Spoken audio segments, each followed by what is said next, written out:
Hey everybody, welcome back to BigRedEDC. Taking a look at one more RoseCraft. Man, this is close. I think this is the next to the last one. So, this is the Ogee. Now, the Ogee is designed by Snyder. Of course, Chase, maker of our beautiful Cocobolo stand. I'm pointing that out every time because I feel bad I forgot that it was made out of Cocobolo. I mean, Chase did a wonderful job on the stand, but I really did feel bad that I forgot it was Cocobolo. So I kind of point that out every time. But again, the Ogee comes in one of the slide boxes. Very nice. You got your felt bag in there like we did with the Mohawk. Yes, indeed. And what do we got here? We got RCM007, the Ogee. And that is the one we're looking at today.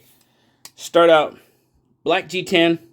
Look at those blue liners, man. You have got a pop of blue. Not only liners, but thumb stud, pivot collar.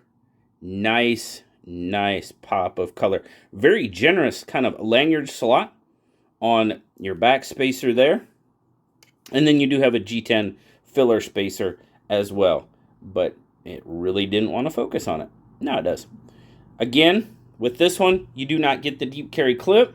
You get the kind of half-inch clip, but reversible, ambidextrous, very good.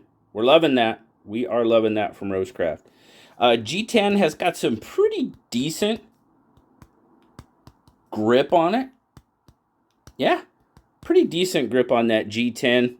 Overall, everything is chamfered out pretty nice. Liners are done pretty darn well. Everything, you know, it's had attention paid to it where it needs attention paid to it. You know what I mean? Liners, you know, get that little buff done to them so they don't have that, not necessarily sharp, but just kind of, I don't know. It's crisp, I guess, is a good word for it. Nice, rounded, everything done very, very well. Now, no filler tab, but that's okay. I'm not too mad about that. Flipper again, dual thumb studs, no jimping on the flipper, but this, that's got a really, really nice D10 on it. And it's a dropper. God, I forget that every time.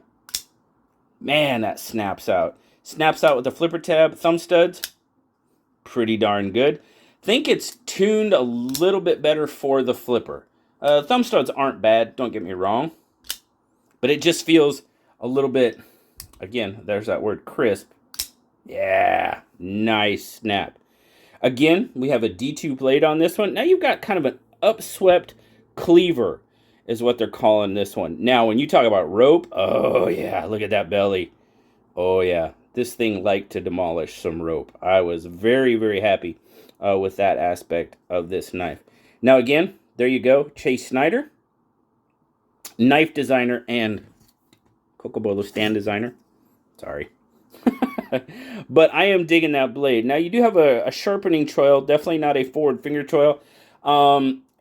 This one's really tough if you want to choke up because you're going to be on that blade. Unless you just have really, really, really skinny fingers.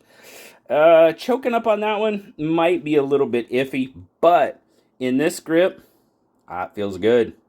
Feels very good. Again, no issue with that pocket clip. It hits me just right. And yeah. Now, this one has a freaking, wow. It just doesn't like it today for some reason. Goodness gracious. Satin finish on it.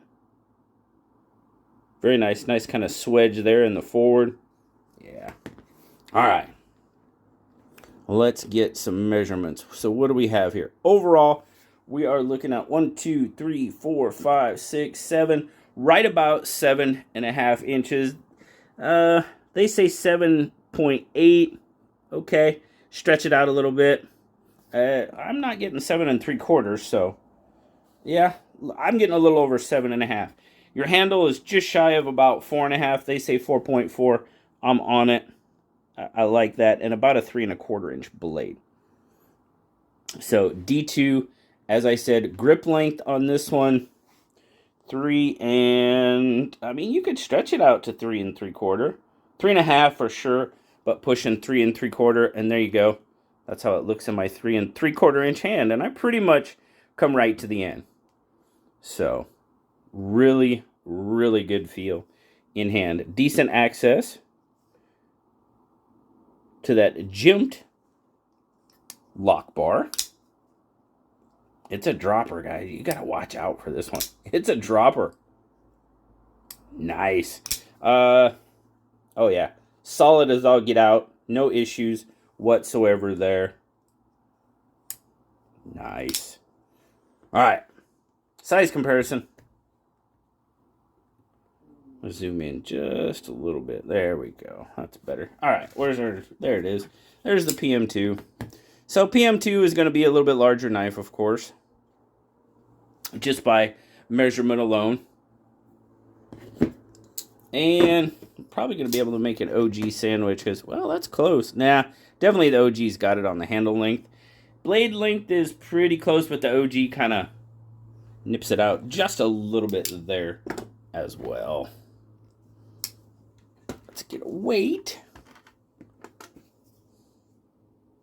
Now, this one does have a little bit of weight to it as well. 4.5, okay. And 128 grams.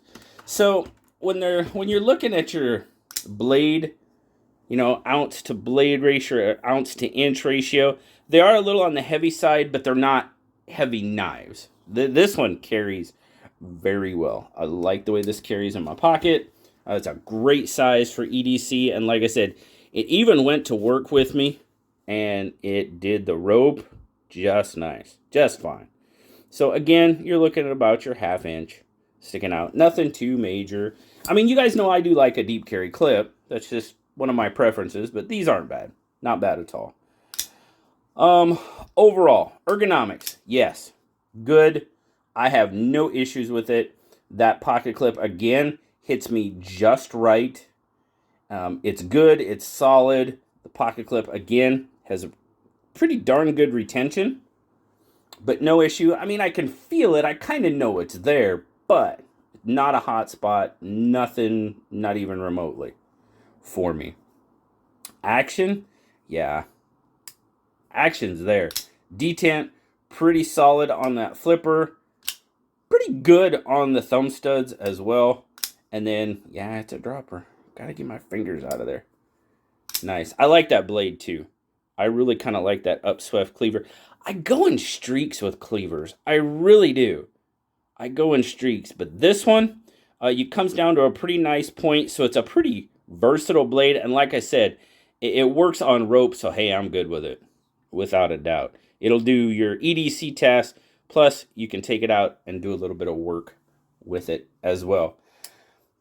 Overall, once again, you know, there's not a whole lot to be unhappy with. Now, the one thing I did want to point out, and it's the truth with, I believe, the Mohawk as well, and I didn't look at that, and I do apologize.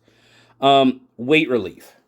There could be some weight relief in these. Now, when the milling, you start doing more milling and stuff like that, understand your price goes up. Yeah, it does. It's just the way it is. But maybe just a little. I don't know. Again, this guy is running in that $33.99, so $34.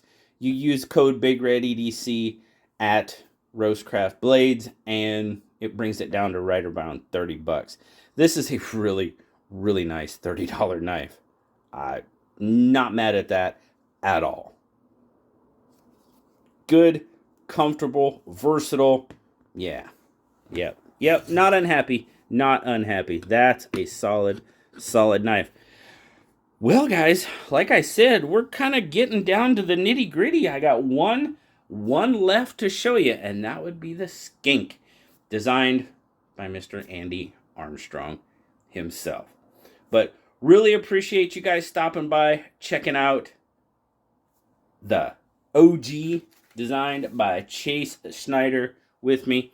Always appreciate you guys. Remember, like, subscribe, leave me that comment. You know I love talking to you.